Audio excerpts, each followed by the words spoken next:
Johnny বলেন। আমার নাম মোহাম্মদ জনি মিয়া। জায়গাটা কিনছে হইল মোহাম্মদ সজু মিয়া, কিশোরগঞ্জ জেলা অষ্টগ্রাম থানা। উনি বিএনপির সদর ইউনিয়নের সেক্রেটারি। ওনার কাছ থেকে বাইরে কিনছে আজকে 10 বছর আগে। উনি নানানভাবে আমাকে অত্যাচার করতেছে 10টা বছর ধরে। এখন আমার বিল্ডিংয়ের অবস্থা খুবই খারাপ। ভিতরে গেলে আপনারা দেখতে পারবেন চতুর্দিকে ভাঙ্গা পড়তেছে। এদিনকে আমি রাত্রে ঘুমাইছি, আমার উপরে এত বড় একটা চাক্কা পড়ছে বিল্ডিং উপরেতে ভাঙ্গা। তারপর আমি খুব অবস্থা খারাপ হয়ে আমি আমার একটা মামারে পাঠাইছি ওনার কাছে যে আমার বিল্ডিংটা একটু বুঝাই দেন, মাইপা দেন, আমাকে নতুন করে ভবন করার তৈরি করার চেষ্টা করে দেন।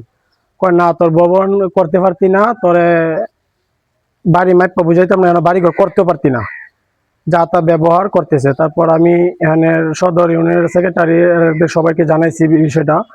তারপর জানাই যখন আসতেছি, তখন আমি আর আমার ভাই আসতেছি, বলে যে তুই যদি দ্বিতীয় বাড়িতে ঢুকস তোর হাত পা কাইটা ওই যে রাখমু, তোর কুজ্জ কেউ পাইতো না।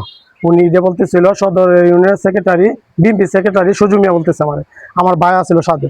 এরপর যদিও করতে চাস আমাকে চাঁদা দিতেইব, 5-7 লাখ টাকা চাঁদা দিতেইব, তারপর তুই বাড়ি করতে পারবি, তারপরে থাকতে যে পারবি। ওইরকম শান্তি পাইতে না, তোর না রাস্তা নাই। অবস্থা আমার কাগজে কোনো ভেজাল নাই, আমার রাস্তার কোনো সমস্যা নাই, সবকিছু ওকে আছে। উনি মুখে মুখে শুধু বলে আমার রাস্তা নাই, আমার ওই যাওয়ার রাস্তা নাই, সামনের রাস্তা নাই, কিছুই নাই। কিন্তু আমার কাগজ 100% ওকে আছে, কোনো সমস্যা নাই।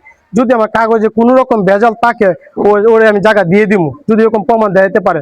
আজকে 10 বছর ধরে মনে হয় 10-12টা বিচার এরকম হয়েছে। যখন বিচারটা শুরু হয় ও তাকে যখন রায় দিব বিচারকটা, ও যেদিন রায় দিব এর আগের দিন চলে যাবা, অষ্টম থেকে চলে যাবে, শ্বশুর বাড়িতে চলে যা, নয়তো শালার বাড়িতে চলে যা, তখন আর বিচারকটা রায়টা দিতে পারে না। এইভাবে আজকে 10টা বছর ধরে আমি এইটা নিয়ে ভুগতেছি। এখন ভুগতে ভুগতে এমন এক পর্যায়ে আমার বিল্ডিং যে কোনো সময় আমার মাথায় ভাঙ্গা পড়লে এটার দায়ভার নিবে কে? বা আমি যদি এটা এইভাবে রাইকা আমি ঢাকা চলে যাই, যদি এটার আশেপাশে যদি ওরই বাচ্চা খেলাধুলা করে, ও তো আমার পাশের বাড়িতে, ওর বাচ্চা খেলাধুলা করে, যদি এই বিল্ডিংটা ভেঙে ওর বাচ্চার উপরে পড়লো, তখন তো আমার নামে মামলা দিব। ওর বাড়ি ওর ভাঙ্গা পড়ছে আমার মেয়ের উপরে, এটা মামলাটাও আমাকে দিব। এখন আমি সবাইকে জানাইছি এবং আপনাদেরকেও জানাইতেছি, আমাদের অষ্টগ্রামের এমপি মহোদয়কে এটা জানাইছি, অবগত করছি। আমি একটু পরে থানাতে জিটি করবো। আমি সদর ইউনিয়ন বিএনপির সেক্রেটারিকে জানাইছি, সভাপতিকে জানাইছি, সবাইকে জানাইছি। এখন আমি চাই আমাকে আমার যদি কাগজ যদি রিগেল থাকে তাহলে আমারটা সঠিকভাবে বুঝিয়ে দেখ। আর যদি রিগেল না থাকে আমি চলে যাবো, আমি আসি মুখে ওরে দিয়া চলে যাবো যদি রিগেল না থাকি। আর যদি রিগেল থাকে আমাদের এমপি মহোদয় অ্যাডভোকেট ফজলুর রহমান স্যার, উনি যাতে এটা ওনার কানেও গিয়েছে, উনি যাতে এটা সঠিকভাবে এটার বিচার করে দেয়।